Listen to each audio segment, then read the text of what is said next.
तो यूरोप में वही वापस जैसे हमने एशिया में चालू किया था, सबसे पहले हम यूराल माउंटेन से चालू करेंगे। ठीक है, यूराल माउंटेन जो है वो यहाँ पे एक माउंटेन चेन है जो कि एक तरीके से रशिया के दो टुकड़े करती है। Russia is the biggest country in the world. Russia जो है वो एरिया वाइज सबसे बड़ा कंट्री है। हालांकि एक कॉन्टिनेंट में नहीं आता, ये दो कॉन्टिनेंट्स में डिवाइडेड है, इसके दो हिस्से हैं। ठीक है, बट मेजरली जो पॉपुलेशन है रशिया की, या मेजोरिटी ऑफ द पॉपुलेशन जो है वो रशिया की, वो सारी यूरोप वाले हिस्से में रहती है। ठीक है, तो यहाँ पर जो है वो यूरोप वाले रशिया की बात करेंगे अपन मेजरली।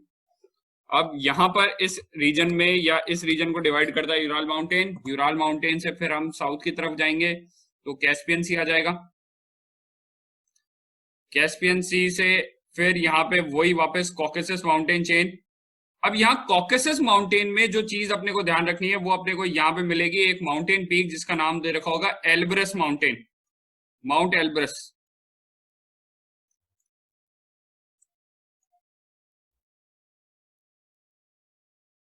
ठीक है, यहाँ बीचों बीच दे रखा होगा माउंट एल्ब्रस के नाम से। एल्ब्रस जो है वो है हाईएस्ट पीक ऑफ यूरोप। ये है यूरोप की सबसे ऊंची चोटी, माउंट एल्ब्रस। ये है माउंट एल्ब्रस। ठीक है, highest peak of Europe mark कर लेना इसको, ये यूरोप की सबसे ऊंची चोटी है। तो यहां से एक तरीके से क्या हो गया, कॉकेसस माउंटेन एक तरीके से यूरोप और एशिया के बीच की बाउंड्री की तरह काम करता है। ठीक है, तो कॉकेसस माउंटेन एक तरीके से यूरोप और एशिया को सेपरेट करता है, और ये एल्ब्रस माउंटेन जो है वो अपना इसमें आता है यूरोप वाले हिस्से में। फिर आ जाते हैं ब्लैक सी पे। अब ब्लैक सी के रीजन में कुछ एक चीजें इंपॉर्टेंट हैं जिन पे हम यूरोप के पॉइंट ऑफ व्यू से बात करेंगे। एशिया के पॉइंट ऑफ व्यू से इतना इंपॉर्टेंट नहीं था ब्लैक सी, बट बहुत इंपॉर्टेंस है ब्लैक सी की, खासतौर से रशिया के लिए। रशिया की बाउंड्री ब्लैक सी से लगती है, और इसी वजह से ये इस रास्ते से होकर जो है मेडिटेरियन सी तक या फिर अटलांटिक ओशन तक जा सकता है। इसीलिए ये पूरा रीजन जो है वो रशिया के लिए बहुत ज्यादा इंपॉर्टेंट है। और यहाँ पर जो है वो ब्लैक सी के नॉर्थ में एक छोटा सा सी मिलेगा जिसको कहेंगे Sea of Azov. Azov Sea important है, मार्क कर लेना। इसके पीछे रीजन है कि ये रशिया और यूक्रेन के बीच में पड़ता है। यूक्रेन पहले 1991 से पहले जो है वो यूएसएसआर यानी कि सोवियत संघ का हिस्सा हुआ करता था, और बाद में 1991 के बाद में ये सब कंट्रीज जो है वो रशिया से अलग हो गए, टूट गए, और इन्होंने अपना अपना अलग देश बना लिए। बट यूक्रेन के इस छोटे से आइलैंड पे जो यहाँ साउथ में है, इस आइलैंड पे बहुत सारे रशियन स्पीकिंग लोग रहते थे। 2015 में उन लोगों ने एक वोटिंग करी और कहा कि हम जो है वो रशिया से जुड़ना चाहते हैं, और इसी वजह से इस क्रीमिया वाले आइलैंड को प्लीज मार्क कर लेना, this island is known as Crimea. ये बहुत इंपॉर्टेंट आइलैंड है क्रीमिया। ब्लैक सी के नॉर्थ की तरफ ये जो छोटा सा आइलैंड है, this is known as Crimea. ये क्रीमिया है। तो इन लोगों ने क्या किया, रेफरेंडम किया और कहा कि यार हम जो है वो रशिया में जुड़ना चाहते हैं। तो रशिया ने जो है वो मौका नहीं देखा और सीधे इधर अपनी सेना भेज के इस पूरे एरिया को हथिया लिया, जिसकी वजह से रशिया पे इंटरनेशनली बहुत आलोचना हुई, सारी चीजें। और रशिया जो G8 का मेंबर था उसको निकाल दिया गया G8 से, इस क्रीमिया वाले इंसिडेंट की वजह से। G8 जो ग्रुप था, G8 ग्रुप से रशिया को जो है वो पूरी तरीके से निकाल दिया। अब G8 बन चुका है G7। G7 बन गया है रशिया को निकालने के बाद। G7 क्या है, वर्ल्ड की सबसे ज्यादा डेवलप्ड जो इकोनॉमीज हैं, सबसे ज्यादा विकसित अर्थव्यवस्थाएं जो हैं, उनका ग्रुप है G7, जिसके अंदर फ्रांस है, जर्मनी है, इंग्लैंड है, इटली है। ठीक है, इसके अलावा यहां से कनाडा और United states of America, US और कनाडा ये दोनों, और जापान, इधर से जापान एशिया से। तो ये जो कंट्रीज हैं ये मिलकर G7 बनाती हैं, ग्रुप ऑफ 7 कंट्रीज कहते हैं इनको। जापान, ये कनाडा, यूएसए और इटली, जर्मनी, फ्रांस और यूके मिलकर बनाते हैं G7। पहले इसमें रशिया भी शामिल था और इसको G8 कहते थे, बट रशिया जो है उसको 2015 में, ध्यान रखना ये ईयर जिसमें क्रीमिया को इन्होंने एनेक्स किया था, तो फिर इनको G8 ने निकाल दिया, G7 हो गया वो। G7 एक बहुत इंपॉर्टेंट ऑर्गेनाइजेशन है, अक्सर इस पे क्वेश्चन बनते रहते हैं। G7 की लास्ट मीटिंग पिछले साल जो है वो फ्रांस में हुई थी, और इस साल वो अमेरिका में होनी थी, बट कोविड की वजह से अभी तक हुई नहीं है।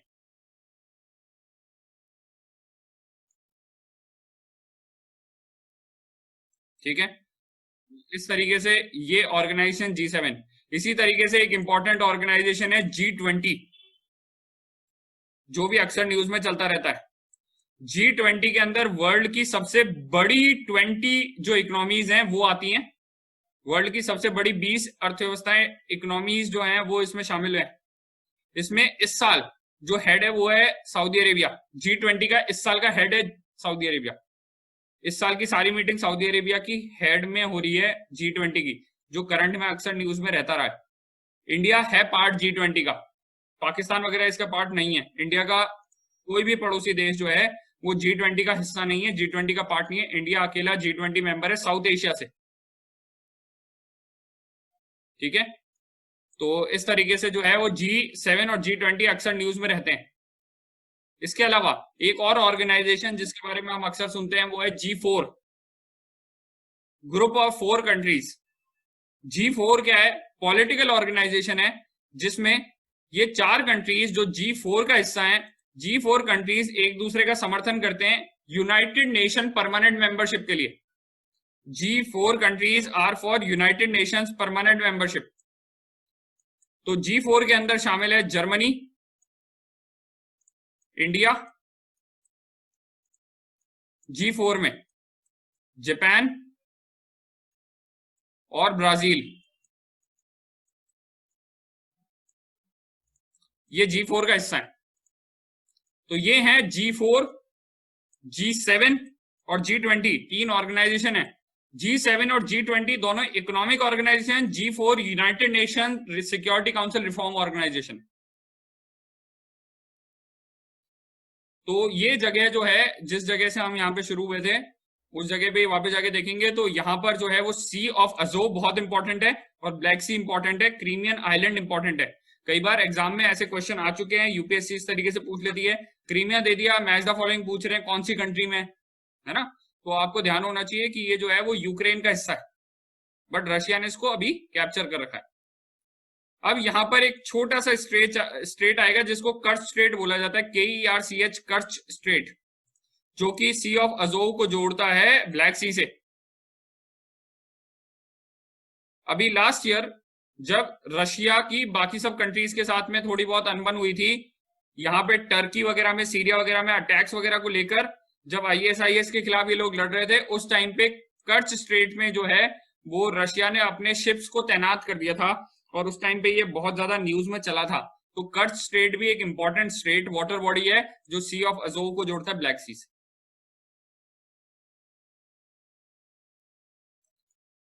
इसके बाद इससे आगे बढ़ेंगे अपन, तो यहाँ पे वापस इस्तांबुल शहर के पास में वापस से आ गए straight of Bosporus, Bosporus straight, Bosporus की जल संधि मिलेगी यहाँ पे आपको, ब्लैक सी और सी ऑफ मरमरा को जोड़ती है। यहाँ पर Strait of Bosporus connects Black Sea to Sea of Marmara. फिर मिलेगा डार्डिनेल स्ट्रेट, जो शायद एटलस में लिखा नहीं होगा पर प्लीज आप लिख लीजिएगा। और डार्डिनेल स्ट्रेट जोड़ता है सी ऑफ मरमरा को एजियन सी से।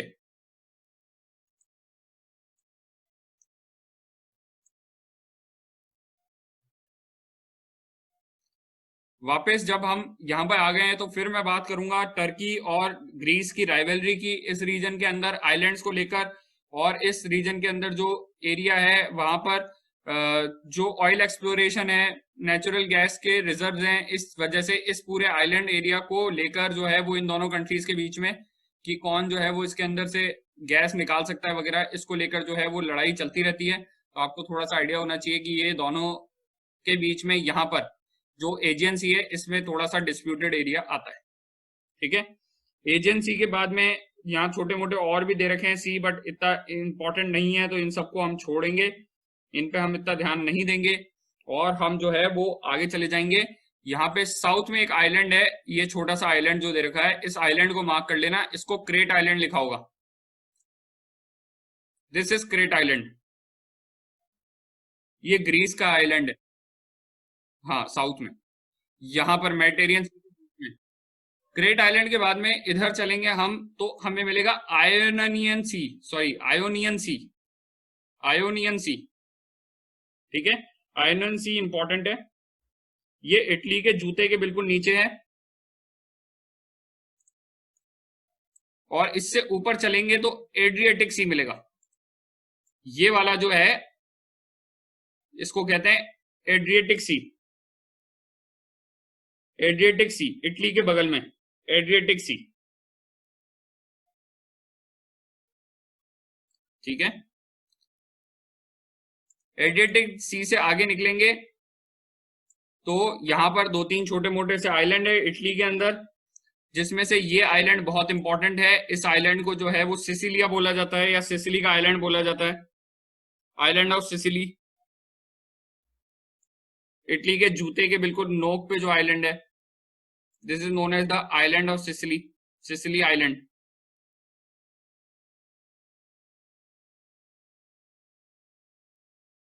ये सिसिली का आइलैंड जो है वो इटली का हिस्सा है।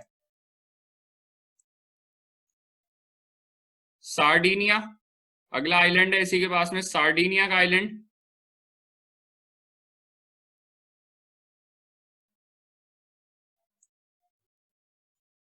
और इसके नॉर्थ में कॉर्सिका।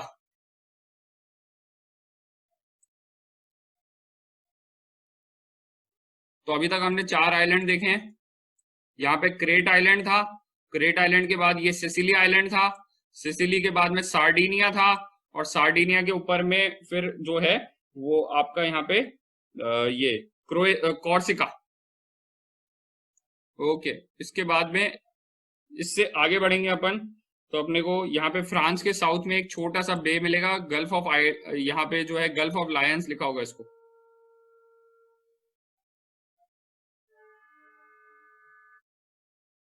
ठीक है, उसके बाद आगे बढ़ जाएंगे हम और यहाँ पहुंच जाएंगे वापस स्ट्रेट ऑफ जिब्राल्टर, जो कि अफ्रीका को यूरोप से अलग करता है। Strait of Gibraltar separates Africa from Europe and joins Mediterranean Sea and Atlantic Ocean. Strait of Gibraltar.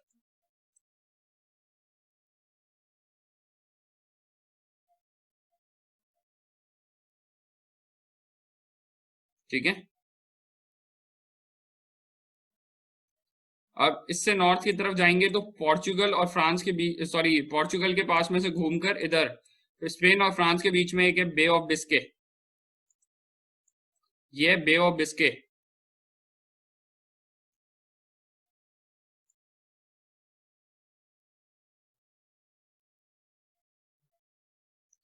Bay of Biscay से आगे जाएंगे तो यहां पर ये वाली जगह जो है, यहां से लंदन और एक एक्चुअली या ब्रिटेन और फ्रांस जो है वो अलग हो जाते हैं। इस जगह को ही इंग्लिश चैनल बोला जाता है।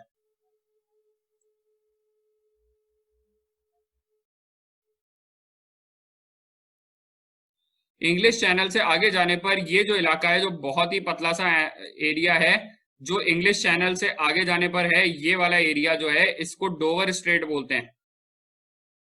यहाँ पे डोवर नाम से एक जगह भी है, डोवर स्ट्रेट। ये है इंग्लिश चैनल और फिर उससे आगे ये डोवर स्ट्रेट। जैसे डोवर स्ट्रेट से अपन बाहर निकलेंगे तो अपन पहुंच जाएंगे नॉर्थ सी में, जो कि एक तरीके से यहां पर ब्रिटेन और बाकी यूरोप के बीच में है, नॉर्थ सी। ठीक है, नॉर्थ सी एक इंपॉर्टेंट सी है क्योंकि यहाँ पे फिशिंग वगैरह होती है अच्छी। और मैंने बताया भी था कि यहाँ से ओशन करंट्स में आप देखते हैं जब अपन, तो नॉर्वेजियन करंट जब इस एरिया में आ रहा था तो नॉर्वेजियन करंट जो है नॉर्थ सी और उसके आसपास के इलाकों को जमने नहीं देता है सर्दियों में भी, और यहाँ पर जो है वो शिपिंग होती रहती है, फिशिंग जो है वो सर्दियों में भी हो सकती है। इसके पीछे रीजन है, नॉर्वेजियन करंट जो है वो गल्फ स्ट्रीम का हिस्सा है, जो कि एक वार्म करंट है ना। तो नॉर्वेजियन करंट यहाँ पे बह के आता है। अब यहाँ पे नॉर्थ सी के अंदर जाने के लिए हमें जो है वो इतना पूरा घूम के जाना पड़ता था, बट इसके लिए हमने एक शॉर्टकट निकाल लिया, एक रास्ता निकाल लिया, और हमने यहाँ पर जर्मनी के अंदर से एक कैनाल खोद ली, जो कि मैप में शायद नहीं दे रखी होगी, बट इसको प्लीज मार्क कर लेना। इसको कील नाम से एक जगह है, यहाँ के पास में से एक कैनाल निकलती है, इसको कील कैनाल बोला जाता है, KIEL, कील कैनाल और जर्मनी।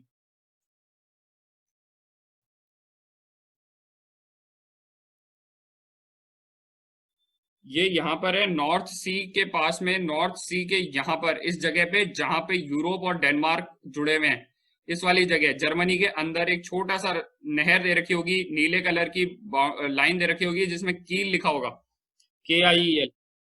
तो दिस इज नोन एज कील कैनाल, जो किसको जोड़ती है? ये जोड़ती है नॉर्थ सी को बाल्टिक सी से। It connects North Sea and Baltic Sea. Baltic Sea और नॉर्थ सी को जोड़ती है कील कैनाल। नॉर्थ सी के ऊपर की तरफ जाएंगे तो गल्फ ऑफ बोथनिया आएगा, this is known as Gulf of Bothnia.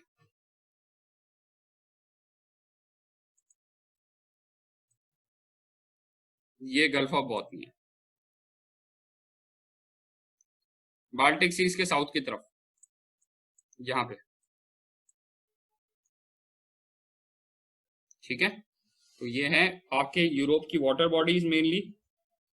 फिर हम यहां से बाहर निकलते हैं, वापस घूम के इधर पहुंचेंगे तो यहां मिल जाएगा व्हाइट सी, इधर रशिया के नॉर्थ की तरफ में, रशिया के नॉर्थ में व्हाइट सी, ठीक है। येलो सी था चाइना में, यहाँ है व्हाइट सी, और फिर यहाँ पे कारा सी, और हमारी बाउंड्री वापस आ गई वही उराल माउंटेन पे, और हम पूरे यूरोप का चक्कर लगा के आ गए, ठीक है। तो इस तरीके से हमें जो है वो यूरोप के चारों तरफ की कुछ वाटर बॉडीज पे हमने ध्यान दिया है। अब हम अंदर की बात करेंगे, यूरोप के अंदर इंटरनल जो स्ट्रक्चर है उसको देखेंगे। तो सबसे पहले नॉर्थ से चालू करेंगे, तो सबसे ऊपर वाला ये जो एरिया है, यहां पर जो है वो देख सकते हैं अपन, इस तरीके की बाउंड्री बन रही है, बहुत ज्यादा टूटी हुई है कोस्ट लाइन इनकी, है ना। ये क्यों बनती है? ये इस तरीके का स्ट्रक्चर या इस तरीके की जगह बन रही होती हैं जहां पर पहले कभी ग्लेशियर रहे हो। ग्लेशियर की वजह से ये पहाड़ जो हैं वो उनकी वजह से यू शेप्ड वैली बनी है, और फिर धीरे धीरे जब समुद्र का स्तर बढ़ गया तो वो खाइयां जो पहले ग्लेशियर की वजह से बनी थी वो अब भर गई हैं। तो इस तरीके की जब कोस्ट लाइन बनती है या इस तरीके की जब खाइयां बनती है, खाड़ियां बनती है, ये डेल्टा नहीं है, ये पहाड़ों की वजह से बनी है। और यहाँ पर गोल गोल तरीके की जो है वो अंदर नीचे की तरफ में जो है वो गहरी खाई बनेगी, बट पानी के ऊपर आ जाने की वजह से वो भर गई है। इस तरीके की जगह को जो है फ्योर्ड कहा जाता है। इसकी स्पेलिंग होती है FJORD, फ्योर्ड बोलते हैं, FJORD। These are glacier valleys जो समुद्र के ऊपर आ जाने की वजह से, आगे बढ़ जाने की वजह से भर चुकी हैं। पर बनी किस वजह से थी? ग्लेशियर्स की वजह से थी। इनको फ्योर्ड कहा जाता है, FJORD।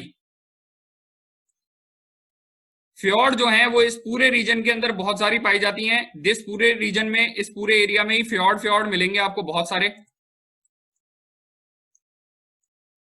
ये स्पेशलिटी है इस पूरे रीजन की।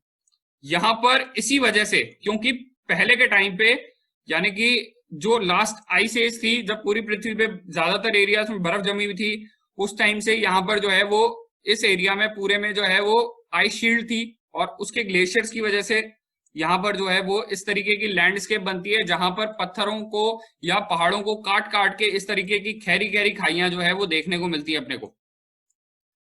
तो इनको फ्योर्ड कहते हैं। अब इस एरिया की वजह से या इस वजह से ये एरिया पूरा पथरीला है, और यहाँ पर बहुत सारे ग्लेशियर्स की वजह से बने हुए तालाब देखने को मिलेंगे। जो अपन एटलस में देखेंगे तो बहुत सारे ब्लू ब्लू कलर की झीलें देखेंगे, ये सारी तालाब हैं। यहाँ पे इतने सारे तालाब हैं जो हर एक छोटे छोटे पहाड़ के कटे हुए में तालाब पानी भरा हुआ है बर्फ के पिघलने की वजह से। और ये रीजन क्योंकि बहुत ज्यादा नॉर्थ की तरफ है, तो ये रीजन पूरा पूरे साल जमा रहता है, फ्रोजन रीजन है। यहाँ पे वेजिटेशन वगैरह बहुत कम रहती है, या एल्पाइन टाइप ऑफ वेजिटेशन मिलेगी जहां पर जो है वो इस तरीके के पेड़ मिलेंगे जिनकी पत्तियां नीचे की तरफ झुकी रहती हैं ताकि बर्फ वगैरह उन पे ना टिके। इस रीजन को, इस पूरे ही रीजन को जो है वो हम एक माउंटेन चेन की वजह से जानते हैं, और ये माउंटेन चेन जो यहाँ पर जानी गई है या यहाँ पे अपने को मैप में दिख जाएगी, इसको कहा गया स्कैंडिनेविया या स्कैंडिनेवियन माउंटेन लिख रखा होगा यहाँ पे इधर।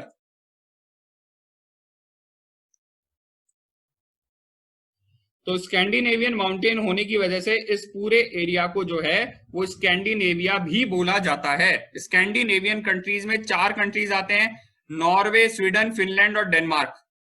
ये 4 कंट्रीज स्कैंडिनेवियन कंट्रीज कहलाते हैं। These 4 countries are known as Scandinavian countries, Norway, Sweden, Finland और डेनमार्क। डेवलपमेंट के मामले में इनकी स्टैंडिंग बहुत अच्छी है, पॉपुलेशन कम है, करप्शन वगैरह बहुत कम है, डेवलपमेंट, ह्यूमन डेवलपमेंट वगैरह बहुत ज्यादा अच्छा है। वहां पे सरकार जो है वो लगभग सभी तरीके का खर्चा वगैरह लोगों को देती है, टैक्सेस वगैरह हाई हैं, बट करप्शन वगैरह बहुत लो है, और इस वजह से हाईली ह्यूमन डेवलप्ड है ये countries. Human development index report जो आती है, जो जारी होती है यूनाइटेड नेशंस डेवलपमेंट प्रोग्राम की तरफ से, उसमें ये हाई रहती है हमेशा कंट्रीज। मोस्ट डेवलप्ड कंट्रीज में से एक है ये, हमेशा इनमें से ही टॉप में रहता कोई ना कोई, या तो स्वीडन या नॉर्वे वगैरह। थोड़ा सा इन कंट्रीज को देख लेना। स्वीडन की कैपिटल है स्टॉकहोम, नॉर्वे की कैपिटल है ऑस्लो। ठीक है, और फिर उसके बाद में इससे थोड़ा सा साउथ की तरफ आएंगे तो हम यहाँ पे 3 कंट्री मिलेगी जिसका नाम है एस्टोनिया, लाटविया और लिथुआनिया। एस्टोनिया, लातविया और लिथुआनिया, ये 3 कंट्रीज मिलेगी अपने को बाल्टिक सी के पास में, बाल्टिक सी के पास में, ये वाले रीजन में। क्योंकि ये बाल्टिक सी के पास में, इसीलिए इनको बाल्टिक कंट्रीज भी बोलते हैं, बाल्टिक नेशंस बोलते हैं इन 3 कंट्रीज को, बाल्टिक नेशन, क्योंकि बाल्टिक सी के पास है।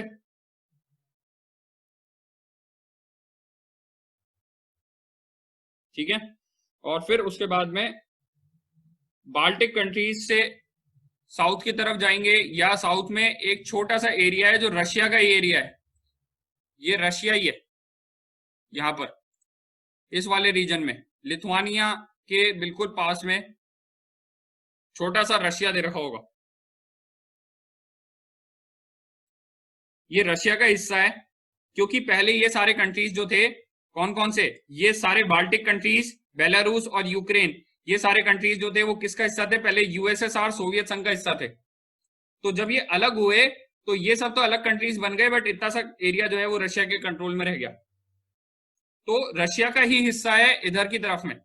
जैसे फॉर एग्जांपल इंडिया में, इंडिया के दोनों तरफ पाकिस्तान था पहले, वो बाद में बांग्लादेश बना, उसी तरीके से। तो एक कंट्री का एरिया दूसरी जगह भी हो सकता है, ऐसा बहुत सारी कंट्रीज के साथ में। अमेरिका का अलास्का है जो कि इधर पूरा नॉर्थ में अलग जगह है, हवाई आइलैंड है पैसिफिक ओशन के बीच में, अमेरिका का एरिया है। उसी तरीके से हमने देखे थे इंडियन ओशन रीजन के अंदर फ्रांस के आइलैंड थे, यूके के आइलैंड है यहाँ पर, ये रहा ब्रिटिश इंडियन ओशन टेरिटरी, ये यूके के अंदर आते हैं ये वाले आइलैंड छोटे में। तो इस तरीके से एक कंट्री के बहुत सारी जगह पे एरियाज हो सकते हैं। उसी तरीके से रशिया का एरिया आता है, यहाँ पर भी है रशिया। तो ध्यान रखना रशिया की बाउंड्री लगती है बाल्टिक सी से, अगर बाय चांस क्वेश्चन इस तरीके का आ जाता है एग्जाम के अंदर। अब यहीं पर इस रशिया वाली तरफ जाने पर हमें एक बहुत इंपॉर्टेंट रिवर देखने को मिलेगी जो रशिया के अंदर से बह रही है और कैस्पियन सी के अंदर जाकर गिर रही है। ध्यान रखने वाली बात, इस नदी का फ्लो किस में है, कैस्पियन सी के अंदर खत्म होती है। ये नदी है वोल्गा, VOLGA, वोल्गा।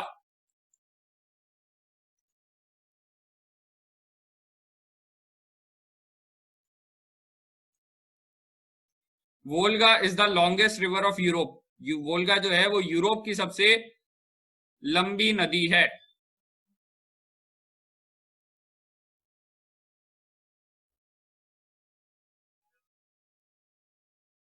ठीक है, Volga is Europe's longest river. उसके बाद मेजरली यहीं से रशिया के इस वाले रीजन से ही लेकर जो है वो एक तरीके से, या फिर रशिया के अंदर से अगर हम वेस्ट की तरफ चलना चालू करेंगे, या रशिया वाले रीजन के इधर हमने पढ़ा था स्टेपीज ग्रासलैंड, तो वही स्टेपीज ग्रासलैंड का एक तरीके से एक्सटेंडेड हिस्सा है पोलैंड, बेलारूस, यूक्रेन वगैरह के अंदर, जो इधर तक फैला हुआ है, जिसको सेंट्रल यूरोपियन हाईलैंड्स भी बोला जाता है, या यूरोपियन हाईलैंड लिखा होगा या यूरोपियन प्लेन्स लिख रखा होगा, सॉरी हाईलैंड नहीं बोल रहा हूं मैं, सेंट्रल रशियन अपलैंड लिखा है। इसी तरीके से यहाँ पर लिखा हुआ होगा नॉर्थ यूरोपियन प्लेन के नाम से। तो these are regions which are very good and fertile region, जहां पर अच्छी खासी खेती होती है। इसीलिए यूरोप के अंदर मेजरली, यूरोपियन कंट्रीज के अंदर से इन कंट्रीज के अंदर खास तौर पे मेजरली खेती ज्यादा होती है, डेवलपमेंट जो है वो इनका मेजरली एग्रीकल्चर प्रोड्यूस में ज्यादा है। वहीं इधर वाली कंट्रीज जो हैं जैसे यूके है, जर्मनी है, फ्रांस है, इटली है, इंडस्ट्री के लिए ज्यादा जानी जाती है। यानी कि यूरोप में भी जो वेस्ट है उस वाली तरफ ये वाली कंट्रीज जो है वो अपने इंडस्ट्रियलाइजेशन के लिए जानी जाती हैं, और इधर वाली ईस्ट वाली कंट्रीज जो हैं वो अपने एग्रीकल्चर प्रोड्यूस के लिए ज्यादा जानी जाती है।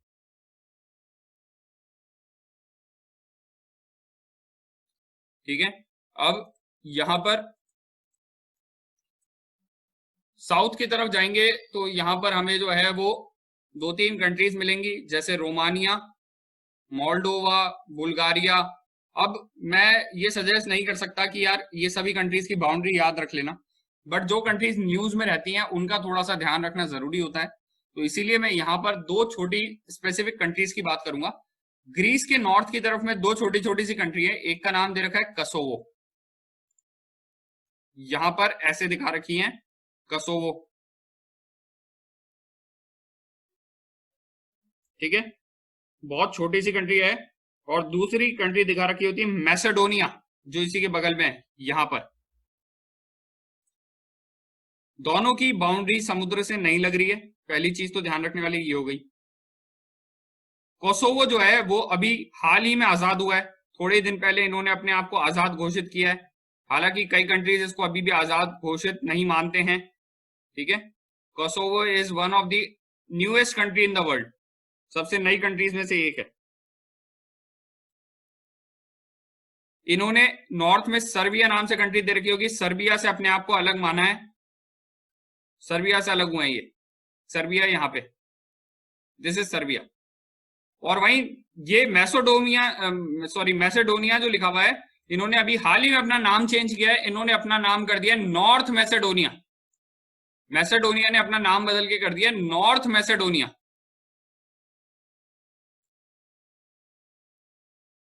ये ग्रीस के नॉर्थ की तरफ में छोटी सी कंट्रीज हैं, बहुत छोटी छोटी सी कंट्रीज हैं दो, और उसी के ऊपर नॉर्थ में कोसोवो।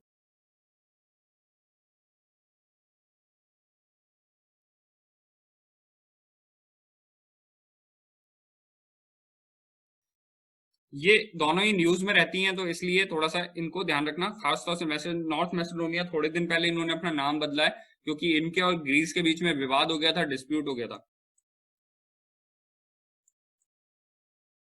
फिर इधर की तरफ में आगे बढ़ेंगे हम, तो यहाँ पर बहुत सारी माउंटेन रेंजेस हैं। खास तौर से ये वाला पूरा एरिया जो सर्बिया, बुल्गारिया, ग्रीस वाला रीजन है, इस रीजन के अंदर एक माउंटेन चेन मिलेगी अपने को, जिसको बाल्कन माउंटेन के नाम से लिख रखा होगा।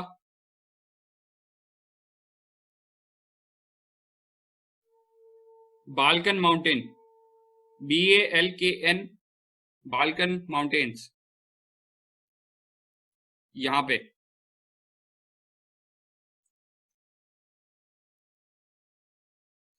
तो बाल्कन कंट्रीज कहलाती हैं, इसी वजह से ये वाला रीजन जो है, या ये वाली सारी कंट्रीज जो है, इनको बाल्कन कंट्रीज भी बोला जाता है।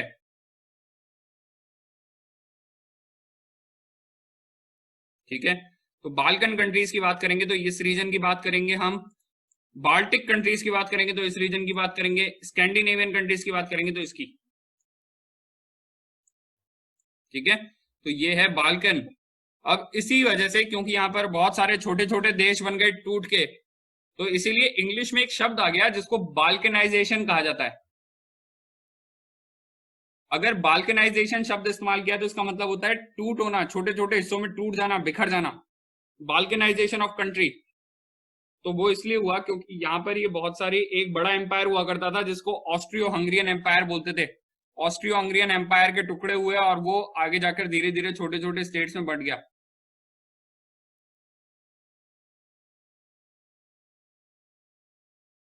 ठीक है,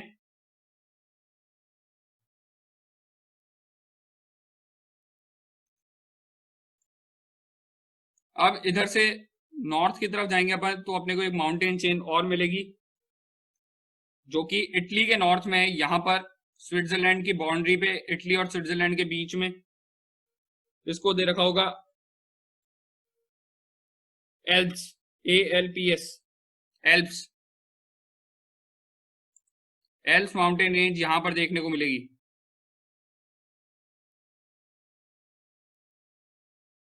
ठीक है, एल्प्स माउंटेन जो है वो हिमालय की तरह ही फोल्डेड माउंटेन है, यंग फोल्ड माउंटेन है। Alps is also a young fold mountain.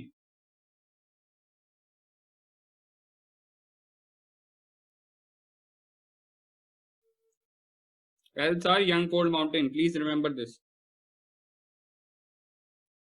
Alps के अंदर दो माउंटेन पीक है जिनको खास तौर से ध्यान रखना। एक तो है मैटरहॉर्न के नाम से दे रखी होगी, यहाँ पे एक पीक दे रखी होगी स्विट्जरलैंड के अंदर, मैटरहॉर्न पीक, मैटरहॉर्न पीक।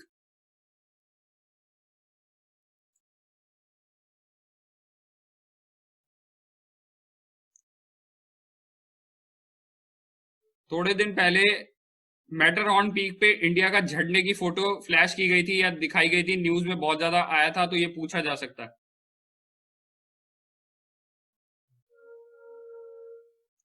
वही दूसरी तरफ इसी के पास में एक और पीक मिलेगी जिसका नाम है माउंट ब्लैंक। ये एक तरीके से फ्रांस और स्विट्जरलैंड की बॉर्डर पे है, माउंट ब्लैंक।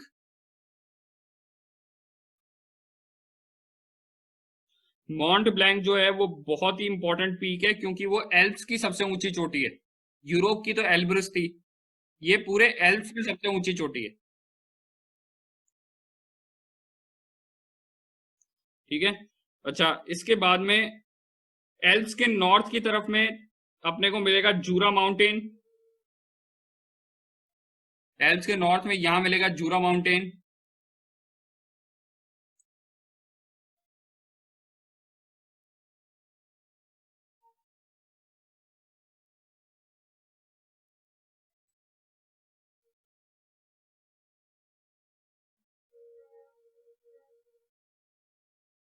ठीक है, अच्छा जूरा माउंटेन से लेफ्ट की तरफ में ब्लैक फॉरेस्ट लिख रखा होगा,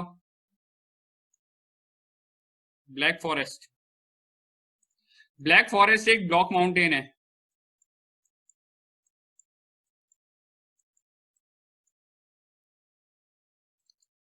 ब्लॉक माउंटेन क्या होते हैं? ब्लॉक माउंटेन एक ऐसा रीजन होता है, एक ऐसी जगह होती है जो अर्थ की क्रस्ट के अंदर क्रैक आ जाने की वजह से या फॉल्ट आ जाने की वजह से जो एरिया ऊपर उठ जाते हैं, उस एरिया की वजह से बनने वाले जो माउंटेन पीक होते हैं या माउंटेन्स होते हैं, जिसमें अर्थ की क्रस्ट के टूट जाने की वजह से जो बीच वाला हिस्सा है वो ऊपर उठ जाता है, इस तरीके के माउंटेन को ब्लॉक माउंटेन कहा जाता है। तो ये फोल्ड होने से नहीं बने, बट इसका एक बहुत अच्छा एग्जाम्पल है ब्लॉक जो ये यहाँ पे ब्लैक फॉरेस्ट है। ब्लैक फॉरेस्ट रीजन जो है बहुत ही इंपॉर्टेंट रीजन है क्योंकि यहाँ पे आयरन एंड कोल के अच्छे डिपॉजिट्स मिलते हैं। यहाँ पे आयरन एंड कोल डिपॉजिट्स मिलते हैं, ये बात ध्यान रहे। Famous for iron and coal deposits.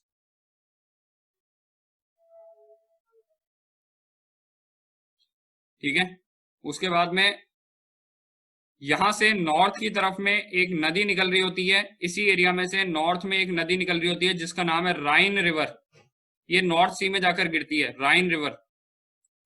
Black forest region में से ही एक नदी निकलेगी जो नॉर्थ में जाएगी जर्मनी से होती हुई, और ये राइन रिवर के नाम से जानी जाती है।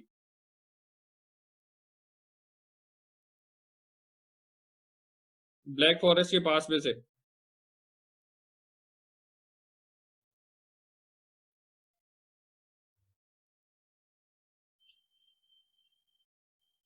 राइन river is very important region क्योंकि जर्मनी की ज्यादातर industries Rhine region, Rhine river valley में ही है। इसीलिए बहुत ही ज्यादा इंडस्ट्रियलाइज रीजन है और बहुत ज्यादा जाना जाता है इंडस्ट्रीज के लिए। This is industrial region of Europe. अच्छा, अब यहाँ पे इधर से नीचे साउथ की तरफ आएंगे अपन। यहाँ पर इस वाले रीजन में एक नदी दे रखी होगी, नाम है पो रिवर, PO। ठीक है, पो रिवर को भी एक इंडस्ट्रियल रीजन है इटली का। पो रीजन इटली का इंडस्ट्रियल रीजन है। फिर इससे नीचे आएंगे तो यहाँ एक माउंटेन चेन मिलेगी, एपेनाइंस। एपेनियन माउंटेन चेन जो है वो यहाँ पे मिलेगी, एपेनियन माउंटेन्स। यहाँ पे एपेनियन माउंटेन मिलेंगे, एपेनियन माउंटेन। कैपिटल है रोम। रोम शहर के पास में से एक नदी निकल रही होगी जिसका नाम है टाइबर रिवर, TIBER। मार्क कर लेना इसको, टाइबर को। रोम शहर के पास में टाइबर रिवर।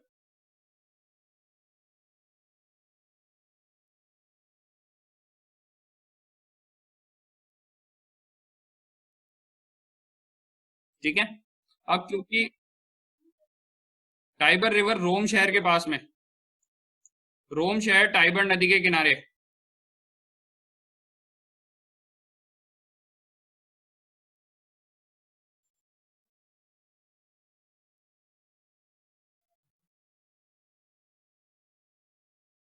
अब क्योंकि ये पूरा रीजन ही जो है वो दो प्लेट्स के बीच में है, तो यहाँ पे बहुत सारी वॉल्केनोज मिलेंगे, बहुत सारा वॉल्केनिक एरिया है यहाँ पर। और यहाँ पर बहुत सारे फेमस वॉल्केनोज हैं, जिसके अंदर से कुछ एक का नाम हमें पता है। जैसे यहाँ पर साउथ की तरफ में, इधर इटली के पास में, शायद वो मैप में नहीं दे रखा हो, बट बहुत ही ज्यादा फेमस है, स्ट्रेम्बोली के नाम से वॉल्केनो है।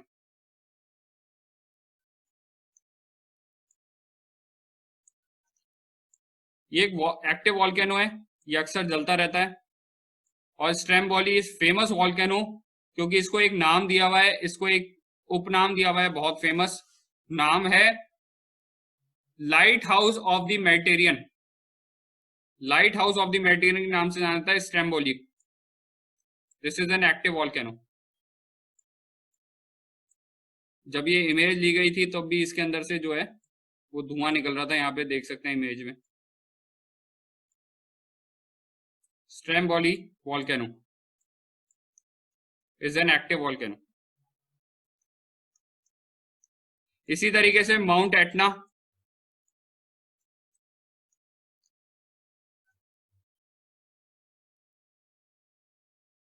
ठीक है। और इसी के आसपास में इटली के अंदर जो है वो mount Vesuvius, mount Vesuvius, mount Etna और माउंट स्ट्रेम्बोली, ये कुछ फेमस वॉल्केनोज हैं जो इटली के अंदर आते हैं। ये रहा वेसुवियस, ये माउंट वेसुवियस है।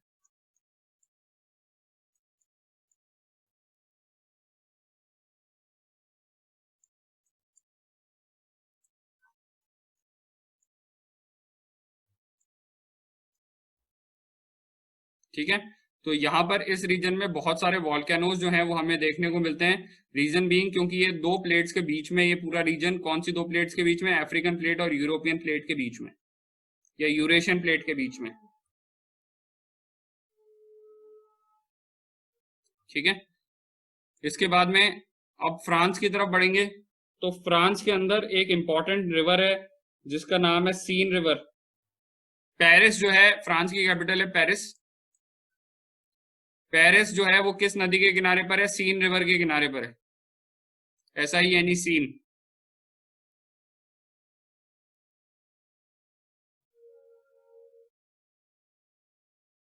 ठीक है,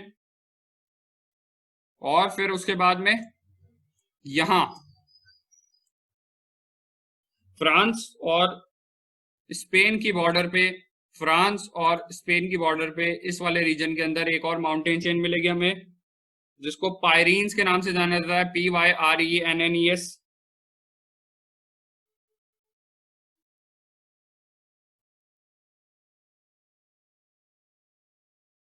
ठीक है। फिर स्पेन में नॉर्थ में जो है वो यहाँ पे मिलेंगे अपने को कैंटरबेरियन माउंटेन्स, कैंटरबरी माउंटेन या कैंटरबेरियन माउंटेन्स कहा जाता है जिनको। और ये पूरा एरिया जिस पर ये इटली स्पेन वाला पूरा एरिया सिचुएटेड है, इसको लिख रखा होगा आइबेरियन पेनिनसुला। ये पूरा एरिया जो है वो आइबेरियन पेनिनसुला के नाम से जाना जाता है।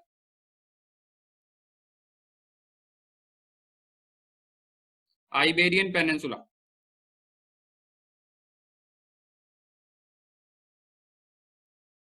साउथ में एक माउंटेन चेंज रखी होगी सियरा नवेडा के नाम से। सियरा नवेडा यहाँ भी एक और एक अमेरिका में भी है, दो सियरा नवेडा है। ठीक है, ये बात भी ध्यान रखना। सेम नाम से सियरा नवेडा जो है वो अमेरिका में भी है।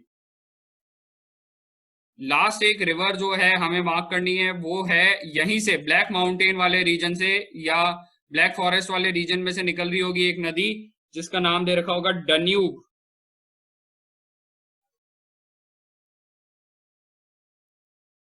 ब्लैक फॉरेस्ट वाले रीजन में, यहाँ पे एल्प्स के नॉर्थ में ब्लैक फॉरेस्ट के पास में से निकल रही होगी एक रिवर जिसका नाम दे रखा होगा डेन्यूब। Danube river.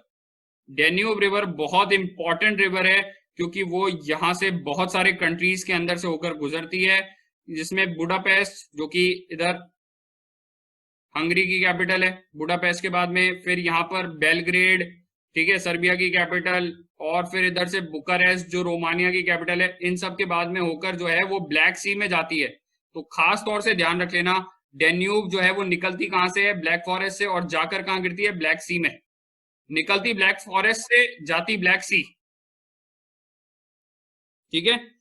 और डेन्यूब बहुत इंपॉर्टेंट रिवर है क्योंकि डेन्यूब के किनारे पर इस एरिया की 4 से 5 कैपिटल्स हैं जो बहुत इंपॉर्टेंट कैपिटल्स है वो इस एरिया से होती हैं।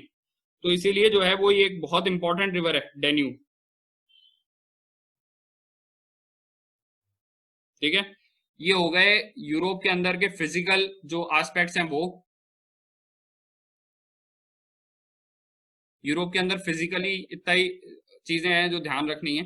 ठीक है, रीजन वाइज मैंने बता दिया कि किस रीजन को क्या कहते हैं। हालांकि यूरोप बहुत ज्यादा बड़ा नहीं है, यूरोप के अंदर जो है वो एरिया ज्यादा बड़ा नहीं है, बट फिर भी देश बहुत हैं। और इन सब कंट्रीज के अंदर एक पॉलिटिकल ऑर्गेनाइजेशन होती है जिसको यूरोपियन यूनियन के नाम से जाना जाता है। यूरोपियन यूनियन जो है वो बहुत ही इंपॉर्टेंट और बहुत ही पावरफुल ऑर्गेनाइजेशन है। यूरोपियन यूनियन के फॉर्मेशन के बाद में इन सब कंट्रीज के अंदर, या ज्यादातर जो कंट्रीज इसकी मेंबर है यूरोपियन यूनियन की, वो आपस में एक दूसरे के साथ में ऐसा एग्रीमेंट करे हुए है कि अगर एक कंट्री का आप वीजा ले लो तो आप किसी भी कंट्री में आ जा सकते हो, कहीं भी काम कर सकते हो, कहीं भी रह सकते हो, कोई रोक नहीं है। इनकी एक ही करेंसी होती है जिसको यूरो कहा जाता है। हालांकि ध्यान रखने वाली बात यह है कि यहाँ पर जो टर्की है वो काफी टाइम से यूरोपियन यूनियन का मेंबर बनना चाहता है। वो मांग करता रहा है कि मुझे जो है वो यूरोपियन यूनियन की मेंबरशिप मिल जाए। ठीक है, क्योंकि यूरोपियन यूनियन अपने आप में बहुत ही पावरफुल ऑर्गेनाइजेशन है और इसका मेंबरशिप मिल जाने से इसको एक तरीके से इसके लोगों को यहाँ पे जाने के लिए आजादी मिल जाएगी, टूरिज्म भी बढ़ेगा। और दूसरी तरफ यूरोपियन यूनियन की जो पावर है उसमें जर्मनी, फ्रांस ऐसे इकोनॉमिकली पावरफुल कंट्रीज आ जाते हैं। तो यूरोपियन यूनियन जब मिलके साथ में बात करने बैठती है तो इनकी पावर की वजह से बाकी कंट्रीज को फायदा मिलता है फाइनेंशियल सारी चीजों में। तो इस तरीके से जो है वो बेसिकली यूरोपियन यूनियन के कुछ नुकसान भी हुए हैं। फॉर एग्जाम्पल ग्रीस जो कंट्री है वो बहुत ज्यादा लोन में आ गई थी। उन्होंने जो लोन उठाया, तो जिन कंट्रीज ने उनको लोन दिया, जिन बैंक्स वगैरह ने, इंटरनेशनल ऑर्गेनाइजेशन ने लोन दिया, उनने यूरोपियन यूनियन की रेपुटेशन को देखते हुए लोन दे दिया। फिर जर्मनी वगैरह को इन पे कुछ पाबंदियां लगानी पड़ेगी, आप अपने खर्चे कम करो वरना आप लोन नहीं चुका पाओगे, और जर्मनी वगैरह को इनको पैसा उधार देना पड़ा था। तो इनकी खुद की इकोनॉमी की हालत अच्छी नहीं थी, बट इन्हें पैसा किस बेसिस पे मिल गया? इनको यूरोपियन यूनियन की गुडविल के बेसिस पे पैसा मिल गया। ये 2010-11 के आसपास ग्रीस में फाइनेंशियल क्राइसिस हो गया था। इन्होंने बहुत ज्यादा पैसा उठा लिया मार्केट से, किसकी रेपुटेशन के बेस पे, ईयू की रेपुटेशन के बेस पे, और खर्चे कम किए नहीं, तो इनकम वापस आएगी नहीं, तो कहां से लोन चुकाएंगे, और लोन इन्होंने पूरा ले रखा था। तो उस कंडीशन में जर्मनी को, फ्रांस को इनको पैसा देना पड़ा था ताकि ये अपना लोन वापस चुका सके। बट उसके बदले में इनको अपने खर्चे कम करने को कहा गया था कि लोगों को जो आप पेंशन बांट रहे हो मुफ्त में, ये वो चीजें बंद करो, इस तरीके की ऑस्टेरिटी मेजर्स लाओ, यानी कि खर्चे कम करो, सादगी से जो है वो खर्चा चलाओ सरकार का। कई प्रॉब्लम्स इस वजह से आती है। दूसरी प्रॉब्लम ये आ जाती है कि कुछ कंट्रीज को ये आपत्ति है कि इसकी वजह से बहुत सारे लोग जो हैं वो हमारे रीजन में आकर काम करने लग गए हैं, हमारे लोगों की नौकरियां जा रही हैं। इसका एक एग्जांपल है United kingdoms, UK. United kingdoms ने जो है वो इसी वजह से यूरोपियन यूनियन को छोड़ने का फैसला कर लिया है, और इस साल जो है वो यूरोपियन यूनियन को छोड़ दिया है ब्रिटेन ने। और इसी वजह से इस ट्रांजैक्शन को, जिसकी वजह से इन्होंने छोड़ दिया है, उसको ब्रेक्जिट कहा जाता है, BREXIT। ब्रेक्जिट कुछ भी नहीं है, यूरोपियन यूनियन से ब्रिटेन ने जो इस्तीफा दे दिया है, निकल गया है, उसको ब्रेक्जिट कहते हैं। ठीक है, तो ब्रेक्जिट के शर्तों के अनुसार अब ब्रिटेन जो है वो अपने आप को एक अलग कंट्री मानेगा और वो यूरोपियन यूनियन की शर्तों के हिसाब से काम नहीं करेगा। लंदन इसकी कैपिटल है, और ये किस नदी के किनारे पर है? बहुत सबने नाम सुना है, थेम्स नाम से जो नदी है वो लंदन के किनारे बहती है, या फिर लंदन जो शहर है वो थेम्स नदी के किनारे बसा हुआ है। अब इस पूरे एरिया को, जिसको हम यूके कहते हैं, यूनाइटेड किंगडम्स कहते हैं, इस यूनाइटेड किंगडम्स का मतलब है यहां पर तीन जो हिस्से हैं, इस पूरे आइलैंड के अंदर तीन रीजन आते हैं, तीन एरियाज आते हैं मेजरली। ठीक है, कौन कौन से एरिया हैं? यहाँ नॉर्थ की तरफ में जो एरिया आता है ये स्कॉटलैंड है। इधर वेस्ट में एरिया जो है इसको वेल्स के नाम से जाना जाता है, और इन तीनों को मिला देते हैं तब इसका बनता है यहां पर ब्रिटेन। इंग्लैंड, वेल्स और स्कॉटलैंड मिलाकर ब्रिटेन, और ब्रिटेन और आयरलैंड, ये जो छोटा सा हिस्सा है जिसको नॉर्दर्न आयरलैंड कहा जाता है, ये आइलैंड पूरा आयरलैंड है। इसके नॉर्थ में एक छोटा सा हिस्सा है जो ब्रिटेन के अंदर में आता है, जिसको ब्रिटिश आयरलैंड बोलते हैं या नॉर्दर्न आयरलैंड बोलते हैं। ये सब मिलाने के बाद में यूनाइटेड किंगडम्स बनता है, यूके। तो इन तीनों शब्दों में फर्क है। इंग्लैंड सिर्फ ये वाला एरिया था, इंग्लैंड केवल ये वाला एरिया ही इंग्लैंड है, ये एरिया ही इंग्लैंड है। फिर इंग्लैंड के अलावा जब हम इसके नॉर्थ की तरफ का स्कॉटलैंड, ये वाला पूरा एरिया स्कॉटलैंड, और इधर वाला एरिया वेल्स, इसको मिला देते हैं तो ये बन जाता है ब्रिटेन। और फिर जब हम इसमें तीसरा एरिया यहां पर नॉर्दर्न आयरलैंड वाला भी मिला देते हैं, तो इन तीन एरियाज को और इस एक चौथे को मिलाने पर, यानी कि टोटल 4 किंगडम्स को मिलाने पर बनता है यूनाइटेड किंगडम्स, यूके। ठीक है, आयरलैंड अपने आप में एक अलग कंट्री है। हालांकि इंग्लैंड और इंडिया के रिलेशन बहुत अच्छे हैं, पहले हम इनकी कॉलोनी थे, बट अभी रिलेशन बहुत ज्यादा अच्छे हैं। इंग्लैंड के अंदर बहुत सारे अभी इंडियंस को हाल ही में कैबिनेट मिनिस्टर्स वगैरह बनाया गया था, तो ये सारी चीजें न्यूज में चलती रहती हैं। ब्रिटेन ने अभी हाल ही में जैसे ब्रेक्जिट से एग्जिट मारा है, तो इंडिया को उम्मीद है कि इंडियंस के लिए यहाँ पर नए वीजाज वगैरह जारी किए जा सकते हैं, तो इंडिया को इस चीज से उम्मीद है। यहीं पर इसके नॉर्थ की तरफ में मिलेगा आपको आइसलैंड। ठीक है, और आइसलैंड के पास में एक सबसे बड़ा आइलैंड है जिसका नाम है ग्रीनलैंड। हालांकि ये आता नॉर्थ अमेरिका में, जिसको हम अगली क्लास में कवर करेंगे, बट ये डेनमार्क के कंट्रोल में है। डेनमार्क कहाँ है? डेनमार्क यहां पर यूरोप के नॉर्थ में, यानी कि ग्रीनलैंड जो है वो डेनमार्क के कंट्रोल में।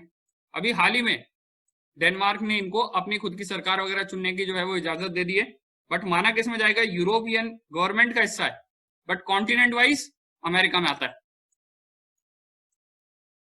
ठीक है, तो इस तरीके से जो है वो यहां पर इस पूरे एरिया के अंदर जो है वो यूरोप में ब्रिटेन और इसके नॉर्थ वाले रीजन को देख लिया हमने। अब देखेंगे साउथ में, तो फ्रांस भी एक इंपॉर्टेंट पावर है, बट अभी काफी टाइम से गवर्नमेंट के खिलाफ यहाँ पे प्रोटेस्ट चल रहे हैं। इंडिया और फ्रांस के रिलेशंस अच्छे हैं, बट फ्रांस ने और इंडिया ने मिलकर 2015 में इंटरनेशनल सोलर अलायंस वगैरह बनाया था।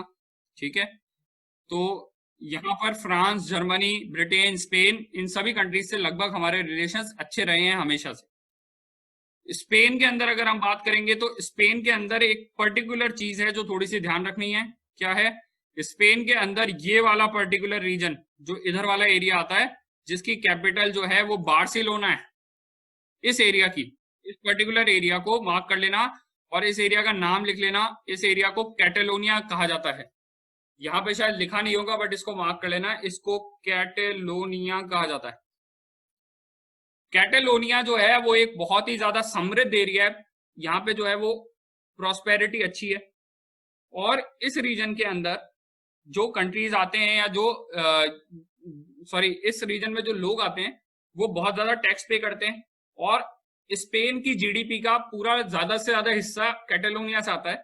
और इसीलिए थोड़े दिन पहले, 2 साल पहले एक्चुअली, कैटेलोनिया के लोगों ने एक जनमत संग्रह किया, वोटिंग करवाई और कहा कि हम स्पेन से अलग होना चाहते हैं। इसीलिए उस टाइम पे ये पूरा ही एरिया बहुत ज्यादा न्यूज में आ गया था। ठीक है, तो कैटेलोनिया पूछ ले कहां पर है, किस देश में है, किससे जुड़ा हुआ है? स्पेन से जुड़ा हुआ है। ठीक है, फिर यहां पर जो है वो आपको ध्यान रखना है, एक छोटा सा कंट्री है जिसका नाम है पोर्चुगल। लिस्बन जिसकी कैपिटल है। पोर्चुगीज इंडिया में पहले थे, सबसे पहले इंडिया आए, वास्को डी गामा पोर्चुगीज था। गोवा में 1961 तक पोर्चुगीज रहे। अभी यूनाइटेड नेशंस के जो सेक्रेटरी जनरल हैं एंटोनियो गुटेरेस, ये पोर्चुगल से हैं, पोर्चुगीज हैं ये। ठीक है,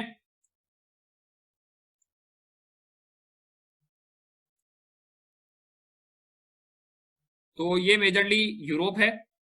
एक लास्ट एस्पेक्ट देख लेंगे जो कि एक क्लाइमेट है, जो यूपीएससी का सबसे फेवरेट क्लाइमेट है, जिसको मेडिटेरियन क्लाइमेट की बात करेंगे हम यहाँ पर। तो मेडिटेरियन क्लाइमेट जो है वो इस पर्टिकुलर रीजन के अंदर साउथ में, यहाँ पर इस पूरे पर्टिकुलर रीजन में जो क्लाइमेट है उसको मेडिटेरियन क्लाइमेट के नाम से जाना जाता है। यहाँ पर जब सर्दियां होती है तो हवाओं की डायरेक्शन इस तरीके की होने की वजह से जो ये नॉर्थ वाले रीजन में एरिया आते हैं और ये सारे एरियाज जो हैं इन पूरे रीजन्स के अंदर, इन पूरे एरियाज के अंदर देख लेना, ध्यान रखना, सिर्फ यूरोप में नहीं होता मेडिटेरियन क्लाइमेट, मेडिटेरियन सी के आसपास वाले पूरे रीजन में। यहां पर मेजरली मोटे मोटे तौर पर बरसात सर्दियों में होती है। मेडिटेरियन क्लाइमेट की सबसे खास बात यह है कि ड्राई समर्स, गर्मियां जो है पूरी तरीके से सूखी होती हैं, बट सर्दियां जब पड़ती है तब उस टाइम पे बरसात चालू होती है। और ये इसकी खास बात है, जिसकी वजह से यहां पर इस रीजन के अंदर मेडिटेरियन क्लाइमेट में जैतून की खेती, अंगूर की खेती, नारंगी की खेती, संतरे, citrus fruit and olive oils, ये सबसे ज्यादा होते हैं। बेस्ट क्वालिटी ऑफ ग्रेप्स यहां पर होते हैं। इसीलिए इटली वगैरह के अंदर, फ्रांस के साउथ वाले रीजन्स के अंदर, इन सब जगहों पर जो है वो वाइन यार्ड्स यानी कि अंगूर की बेलों की खेती होना बहुत फेमस है और इसीलिए इस रीजन की वाइन वर्ल्ड फेमस है। तो मेडिटेरियन क्लाइमेट मेजरली जो है वो यहां पर पाया जाता है। हर बार किसी ना किसी तरीके से यूपीएससी मेडिटेरियन क्लाइमेट पे क्वेश्चन डालती है, वो एनडीए के पेपर हो, सीडीएस के पेपर हो, ये बहुत ही फेवरेट टाइप ऑफ क्लाइमेट है यूपीएससी का। तो इसमें बहुत ज्यादा ये जो है वो क्लाइमेट को ध्यान रखने की जरूरत है। कई बार क्वेश्चन ऐसा पूछा गया है कि किस क्लाइमेट में अंगूर संतरे अच्छे होंगे, या फिर ऐसा पूछा गया मेडिटेरियन क्लाइमेट में क्या खेती अच्छी होती है। कंट्री देकर पूछा गया कि यहाँ पर किस तरीके का क्लाइमेट मिलेगा। So these are all factors which determine Mediterranean climate. खास तौर से ध्यान रखिएगा, dry winter, wet dry summers, wet winters. ठीक है, ये इसकी खासियत है।